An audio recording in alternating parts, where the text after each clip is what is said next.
everybody, today you're going to watch me paint Leah's rose painting that I made for her first birthday. This is Leah here. She's a real cutie and she just had her first birthday July 25th. Here's the card I made her to go with her present, and this is the back. And here is the framed painting that I later wrapped up and put all together and gave it to her as a gift.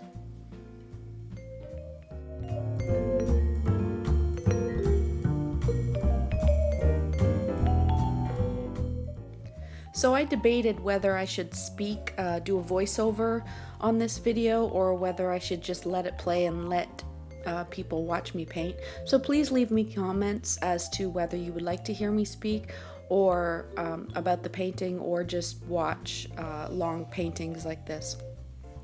So I'm mixing some colors in lemon yellow. I'm using Schminky paints, my Schminky watercolors, and I'm mixing lemon yellow, cadmium yellow light, and chrome yellow deep, and a little bit of Naples yellow and a little bit of yellow ochre for this part, for the base of the flowers.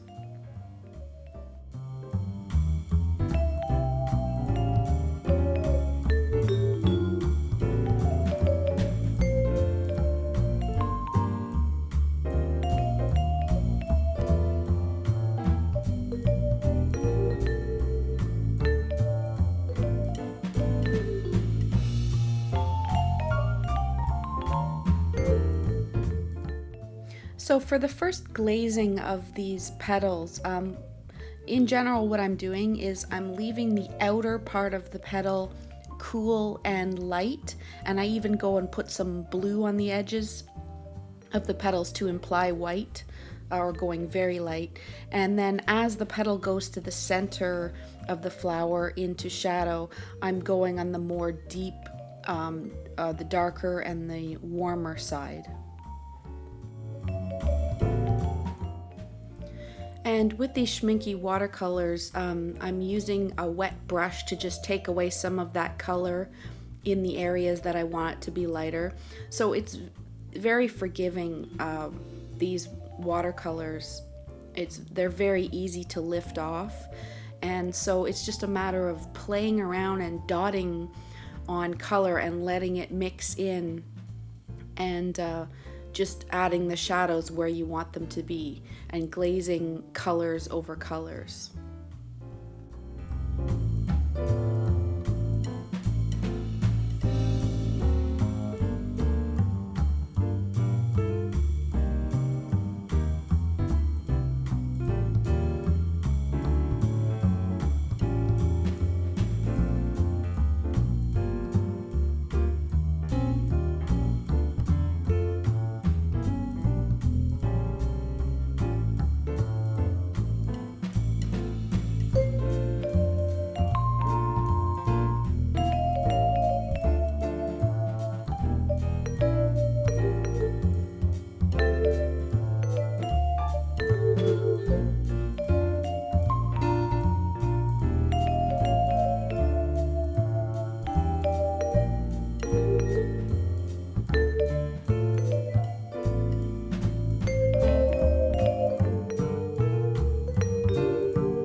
Okay, here's an example where I'm taking some ultramarine finest and just adding it to the edges just to create interest and to imply sort of white. When you add a bit of blue, it implies lightness and white. It's kind of a hard thing to explain, and you have to be careful with this, that you choose the right blue and not to mix them so that they make green, because you don't want green on the flower. You want it to stay a cool blue. So it's a very, very light wash I used there. It's almost like a grayish deep dark ocean blue that I'm using. And really what it does is it gives some cool relief to all those warm yellows that you're being bombarded with.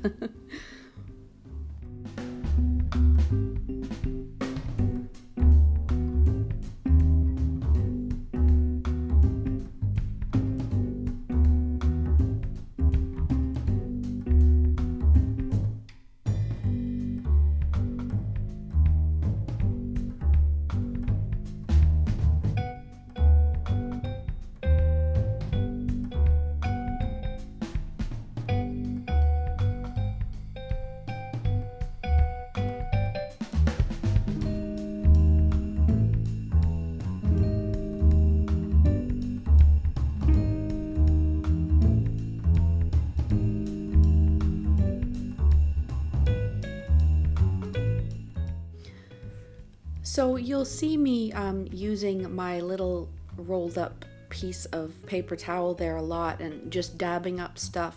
And that's just a matter of, see, it got a little green there. My ultramarine blue got a little green, so I had to go and mix some more.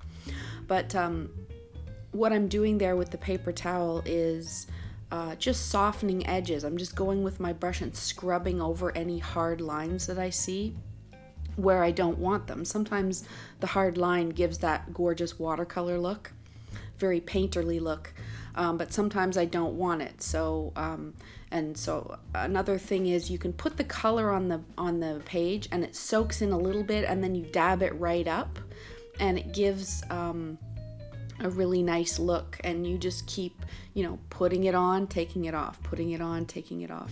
And you'll see me use this technique in the Celtic knot in green that I do at the end. I really love the faded look of, I put the green on and then I dab it off, and so it comes off in as a beautiful ombre look.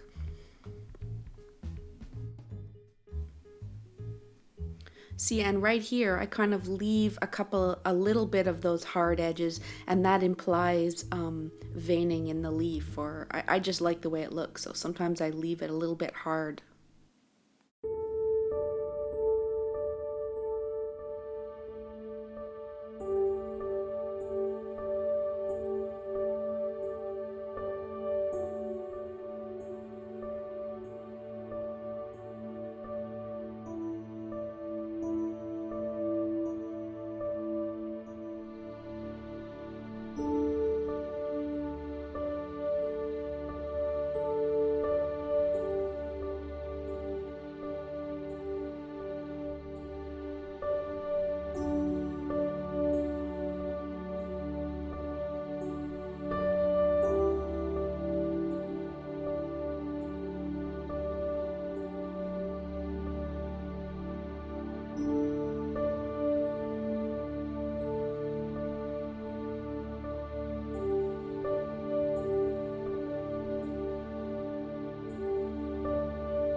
So here you'll see me painting different parts of the petals that are not touching each other. And, you know, I'm sure you've heard that before, where you paint, as the other ones dry, you paint the other petals so that they don't flow into each other. But I end up glazing this flower like 3 times with darker colors. So it's not that important to do that in this painting. Here I'm going in with, I think it's deep red. It's either deep red or burnt sienna in the darker parts, but I think I've got a bit of deep red in there. I'm sure you've noticed different painters. Sometimes when you're painting flowers and it's very precise, the artist is being super crisp and super tight, then it's important to paint alternate leaves so that they don't mix in with each other. But I'm not that tight and detailed. Usually I prefer to sort of let go a bit and go more quickly and have a more painterly look. Even though my drawing is structured so that you can see it, sometimes it's drawn so you can't see the pencil lines. Yeah, so that color I'm using right there is definitely called deep red. And it's not really red, it's kind of like a deep orangey red. Whereas beside it, I've got permanent carmine and magenta, and they're very pinky reds. But deep red is like a rusty, sort of dark orangey red. And you will see me come in later with some cool reds to glaze over these flowers in total, because it's getting they're getting very warm, and they're getting very 70s like vibe. Do you know what I mean? With those very dull, sort of yellowy orange, and I'm not liking the way that direction is going. So I come in with some cool reds to cool the whole thing down. That's what's so beautiful about glazing, is you can completely change the color of something, and the tone. You can change it from warm to cool with just a glazing over. And you'll also see this technique when I do the leaves. I lay down a full cool blue, very, very light, over the whole leaf before I even go to the green.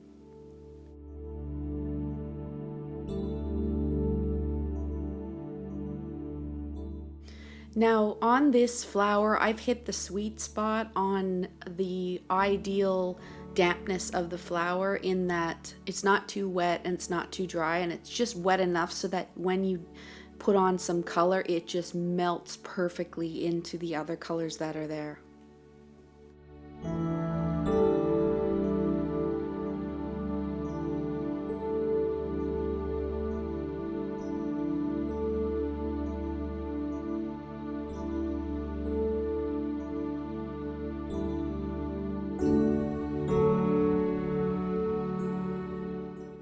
So here again, I'm laying on some more red, deepening up even more those shadows and bringing out the contrast level. I believe I'm using English Venetian red here. It could still be deep red, but I think it's a little cooler, so it's English Venetian red.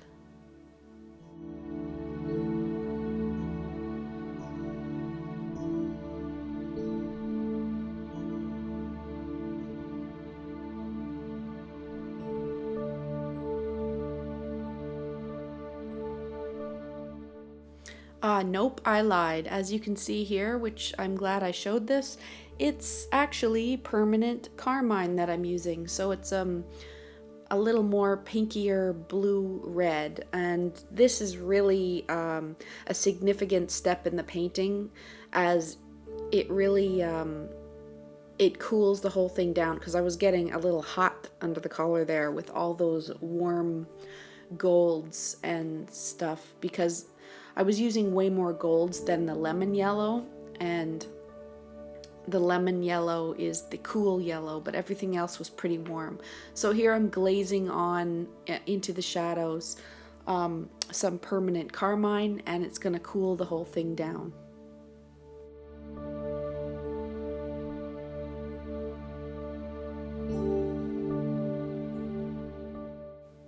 And you might as well take note here how haphazard and unstructured and messy I'm being here. I'm just like going over stuff over and over and scrubbing out lines and just touching up,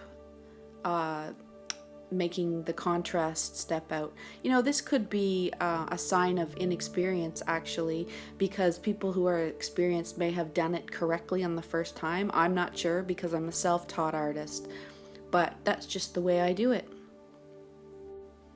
And I do find the process of doing this meditative and calming, and I love doing it, so it's not like it's a bad thing. But it's true, I have not painted tons and tons of paintings, so and I've dabbled in so many mediums, like crafting, you know, developing for the web, interactive design, animation, crafting, that I have a pretty varied skill set. So you know, it's not like I've been doing thousands of watercolors. So to me, I'm still learning this medium just like everyone else, and that's okay.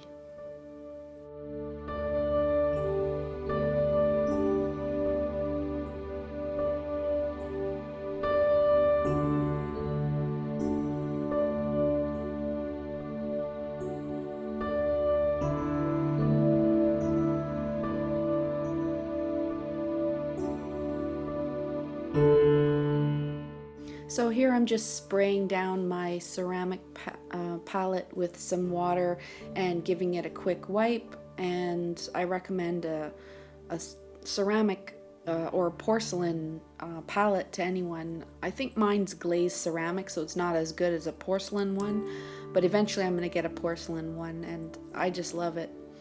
So here I'm mixing up some darks, and I'm going to do the center of the flower. I'm just mixing up some blue, ultramarine blue, with the deep red and a bit of the carmine in there. And I'm just painting on the stamen here in the center of the flower, giving it some details.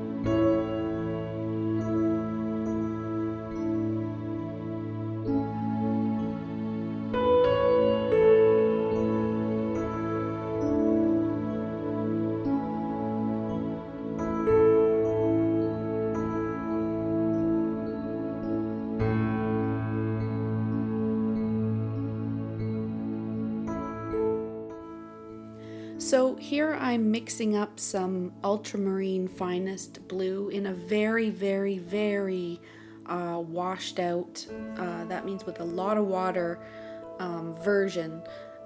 So you don't want this too blue at all, but just like a shadow cast. It's like an underpainting. And I'm just covering the whole leaf with this before I go in with the greens. And I'm very sorry about the glare here from the light. I mean, I can't see when I'm filming, it's above me, so I can't see when something like this is happening. But it will change, you will get to see it a bit better in a minute. But I'm doing each leaf, well, this big leaf anyway, just half at a time.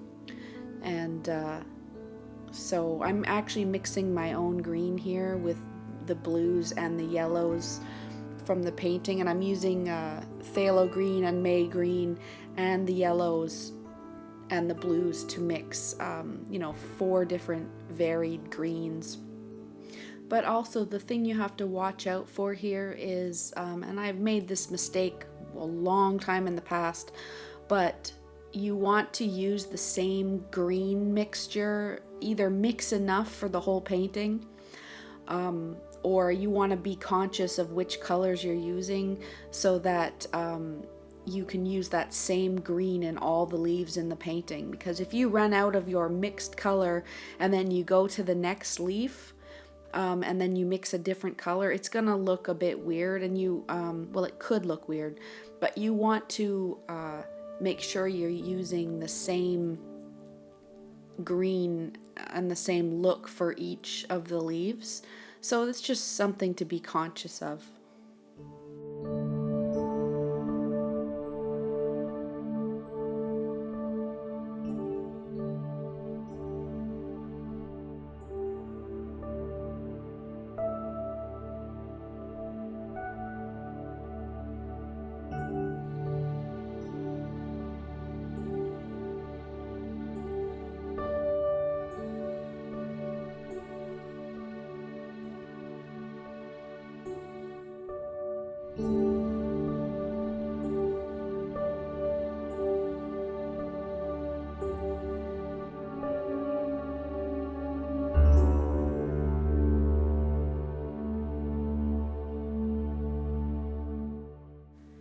So here I'm doing the other side of the leaf, and I'm just dabbing some of the green and the wetness from the center of the leaf, because I want it to be lighter in the center and darker on the edges. And I'm also doing the leaves in halves because I want there to be sort of a blank vein down the center of the leaf, because later I'm going to put little hints of red down the center, because the stems of this rose has like cherry red in it, and I want to bring that down the center of the leaf, of the leaves actually.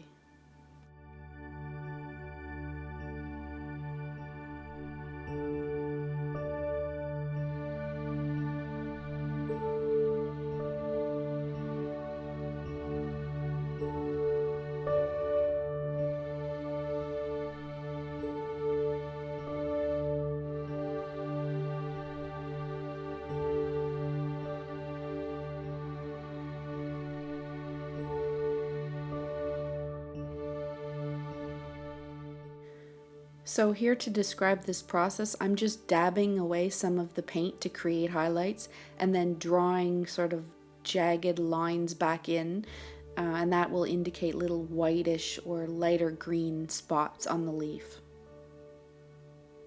And then I just proceed to do each and every leaf in this painting in the same way as I did the first one, starting with the ultramarine wash over each leaf, and do them all the same.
Okay, and then so it wouldn't be me painting if I didn't go in for a second glaze of some darker green over these leaves, and I just add a little bit more detail as I go, building up each leaf. And I do this glaze over each one and sort of do little flicking motions to give it like an organic look.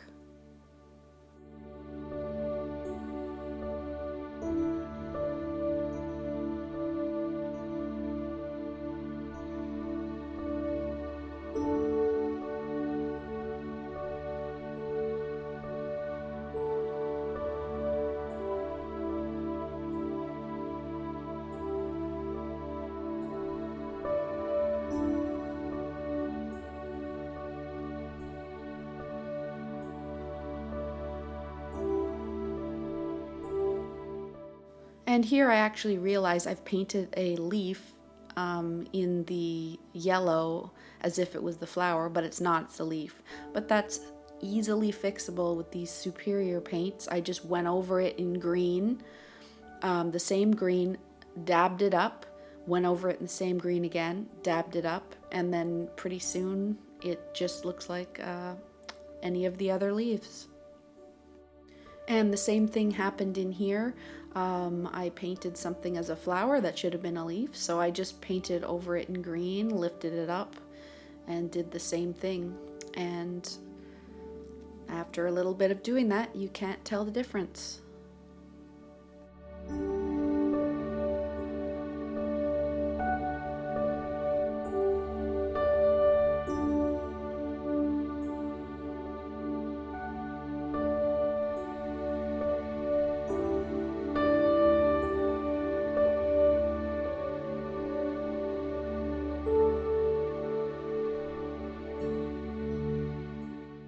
So here I mixed a very light lemon yellow and a little touch of yellow ochre to do these buds.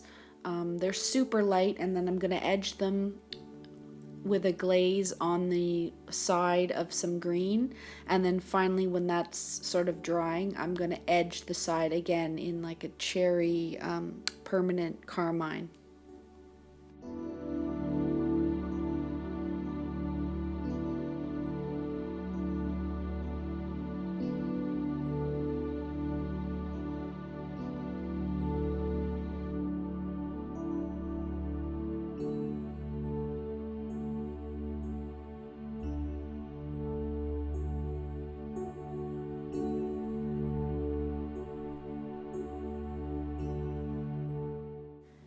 This is one of my favorite parts of this painting, is adding in the permanent carmine or a bit of magenta, adding some cool reds into this warm, hot, flowery mess.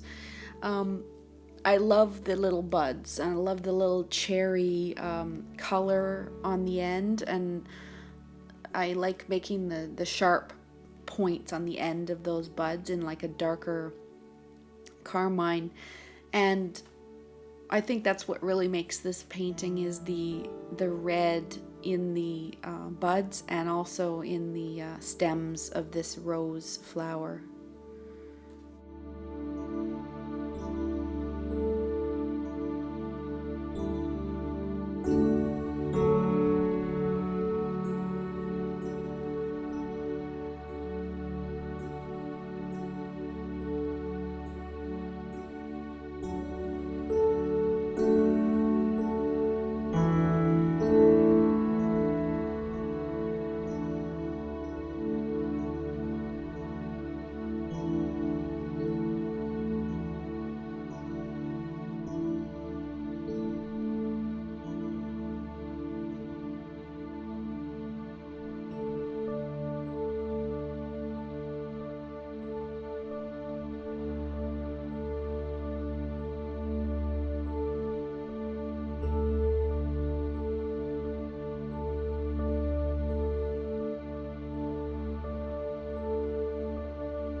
So here I'm adding the permanent carmine pinky red into the stems and just detailing the little thorns with a little brighter, more intense carmine on the tips, and it really brings the flower to life.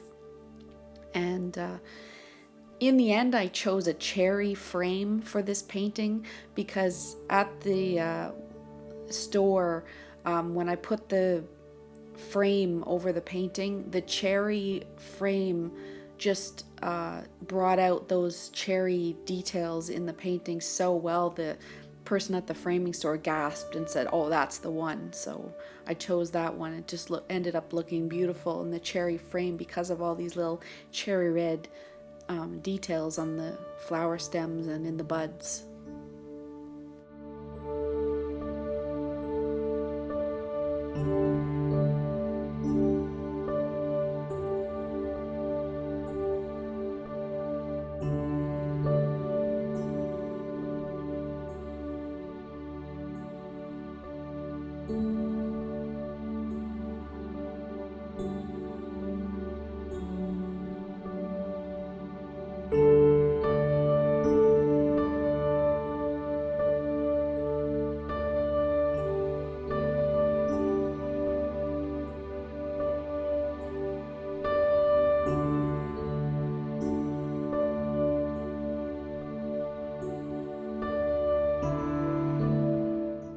So I'm going down the center vein of the leaves in that cherry red, sort of tentatively to test the waters and develop, sort of pull up some of the green paint so that it's, whiter and clearer to take the red vein. And then I ended up going in for a second glazing of a little more deeper. So you can step your foot in that way in color, you go really light and just test how it looks, and then if you like it, deepen it up a little bit, and then you can go as far as you like deepening it up. And I just kept doing that. See, I'm going back to the buds now, sort of deepening up, because watercolor dries a lot lighter than when you put it on. So if you find yourself going back to deepen up things, that's the way it's supposed to be, because you put it on, it looks one way, and then it will lighten up over time, and you keep kind of having to go back and deepen up things. But that comes with experience. I'm sure a seasoned, experienced watercolorist professional probably can see from the beginning to put things on very dark. I can't do that yet, but I don't mind going over and developing a painting in that way and just glazing and sharpening up details. So I know that every watercolorist does that, but with time I'm sure it becomes faster, and maybe you wouldn't have to glaze it 3 or 4 times, maybe you would only glaze it once. So that's something for me to aspire to anyway.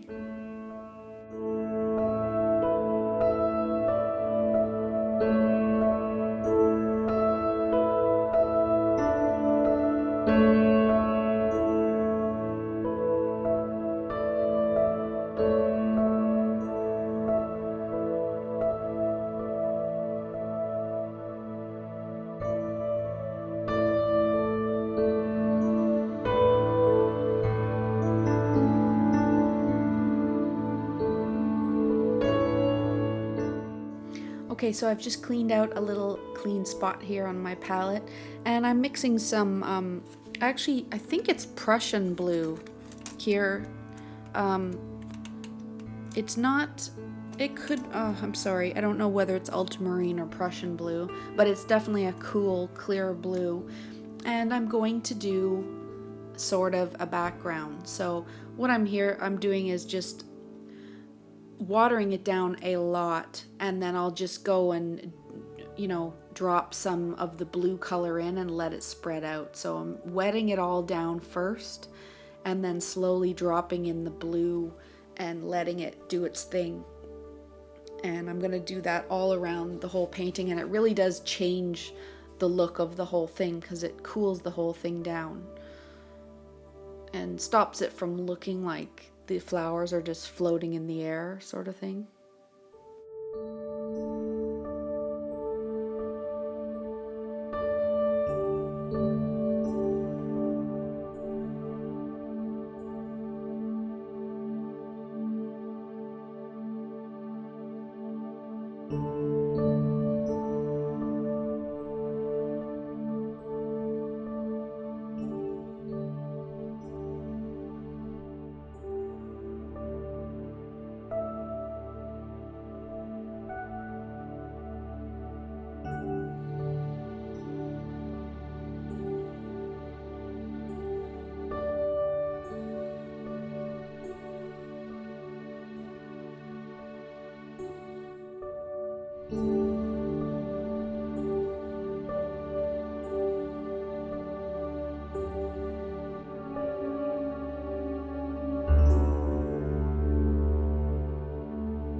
So I'm really painting it quite quickly, this part. I'm really not being that careful with it because as you can see, I'm just dabbing off the color with the color. The blue is so watered down that it's very easy to lift, and I'm just dabbing it off with my paper towel there to just create the sort of watercolory mottled cloudy look. And there's no need to be super careful. I'm just I don't know. It's just I'm not. I'm doing this fairly quickly.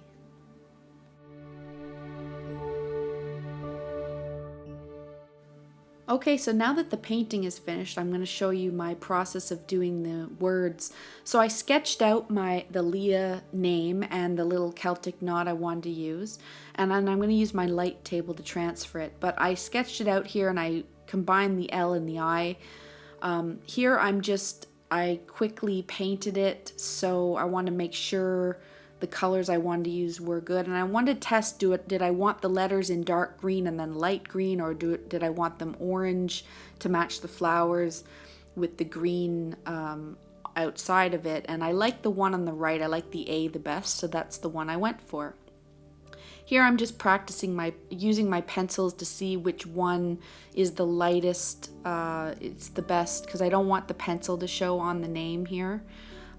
Here I decided to change the top to see how the L wraps around the I. I changed that because I didn't like the top one. So here I'm just positioning where do I want the name on the painting and the knot. And I think I like them at the bottom. So here I'm just getting out my light table, and now that I've got the name the way I like it with the L wrapping around the I, and I've got the positioning, now I'm transferring it from my initial drawing onto the watercolor paper to paint it.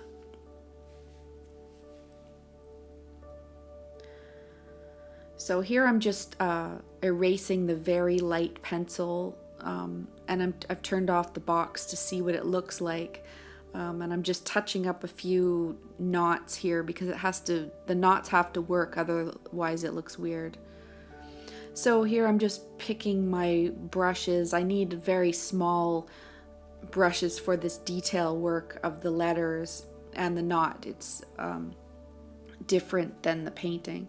I'm just erasing the lines so that you can't see them as well. But it's interesting, I wanted a little bit of the pencil to show through for definition. And so here I'm just painting, like I said, I chose the yellow and orange lettering with the green knots going around, kind of implying like the name is like the flower, but the Celtic knotwork is like a vine kind of going around the letters. I tried doing the letters in dark green and then the vining around the letters in light green, but I liked the orange better. I thought it was a better balance to go under the flowers, and it seemed to work and then I like the knot to be pure green, and it worked out well. So I'm glad that I painted it beforehand to test to see which one I liked, rather than just going ahead and painting it guessing what it would look like. So it's worth doing that sometimes when you're doing a painting and you spent all that time on the painting, rather than to mess it up by doing something that doesn't look good. It's definitely better to quickly paint out the colors and see what it would look like ahead of time.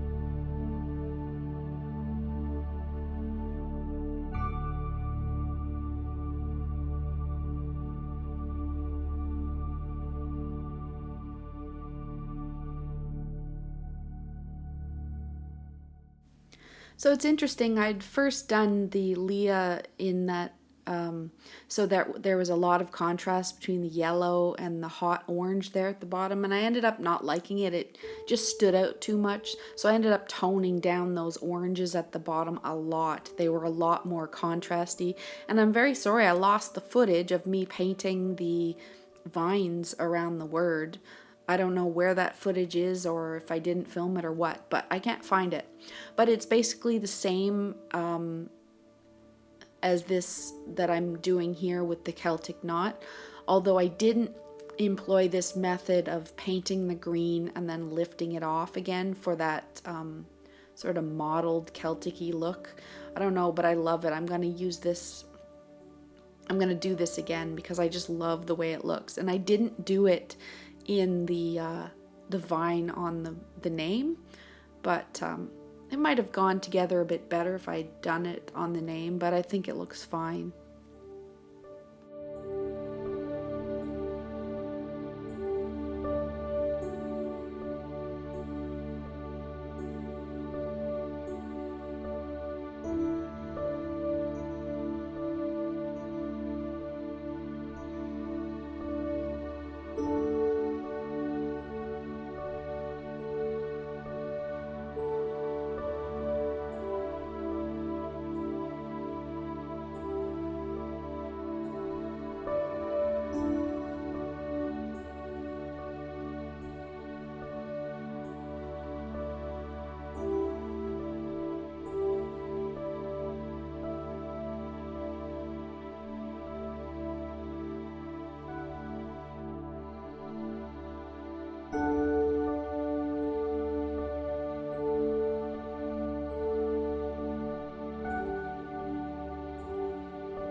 And this Celtic knot is a little different than the vining in the name. The name is a lot warmer, and you know, I've got yellows in the green in the name because it has to go with the hot orange and yellow of the name, right?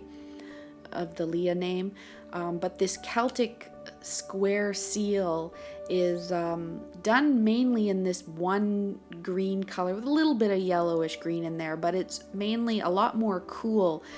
So I kind of like that it is distinct on its own, because this, the name is kind of like more on the warm side and in the same colors as the painting, so it kind of goes together, whereas the seal is sort of on its own and it's in a cooler green and just one color, just some of the pigment stamped out to create its lights and darks. So in that way it stands out on its own. But this is a square Celtic sort of shield. It's called a shield knot, and I figured this was really a nice idea for Leah's first birthday because it symbolizes, you know, it's like to protect the child on her first birthday. It's kind of like a Sleeping Beauty thing when her 3 fairies come in and give her 3 blessings. And so this is just a shield knot to hang up in her room, and I just think it's a really nice idea to protect the child as she's coming up. Anyway, we're an English-Irish family, and we have a lot of Irish in us, and this is also kind of a nod to our grandmother. This is my cousin's child, so it's kind of a nod to our nanny Daisy, who lived to be 100 years old, and she chose to die on her birthday. She lived from 1911 to 2011 exactly, chose to die on her 100th birthday after her favorite holiday, St. Patrick's Day, had happened, which was just a few days before. And so I'm just practicing here a couple of little shamrocks. Did I want to put a shamrock in the center? But I ended up going with a simple little heart in the center. I just thought that that looked best, and I think it really works too. So this is kind of a nod to my Irish grandmother, Daisy, as well, as she loved St. Patrick's Day and she loved green. So Leah's card, I ended up putting an Irish blessing. I wrote that inside there. And here's the finished painting. I hope you liked watching my video. You can sub if you like, and please leave some comments and suggestions on my video if you like the voiceovers or not. And at the end here, I'll show you it to you framed. So thanks again for watching. Have a great day.